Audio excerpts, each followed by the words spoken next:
இந்த ஜெப சிநேகிதன் யார் தெரியுமா? கற்ப வேதனையோடு ஜெபிக்கிறவர்கள்.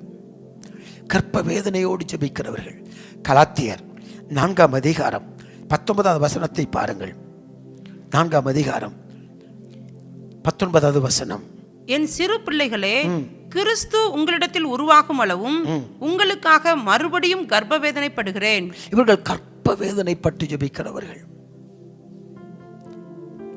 ஒரு சமயத்தில் ஒரு அருமையான தம்பி ஒரு ஜெப ஊழியத்தை ஆரம்பிக்க வேண்டும் என்று சொல்லி ஜெபிக்க இடத்தில் கேட்டுக்கொண்டார். அந்த தம்பிக்கு தேவன் கொடுத்த அந்த ஜெப ஊழியத்தின் பேர் என்ன தெரியுமா? Prayer pain ministry. Prayer pain ministry.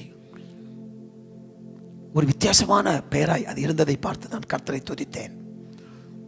ஒரு பெயின், வருத்தத்தோடு பாரத்தோடு ஜெபிக்கிற அந்த அனுபவத்தை தேவன் அந்த தம்பிக்கு அளவில்லாமல் கொடுத்தார். இவர்கள் கற்ப வேதனையோடு ஜெபிக்கிறவர்கள்.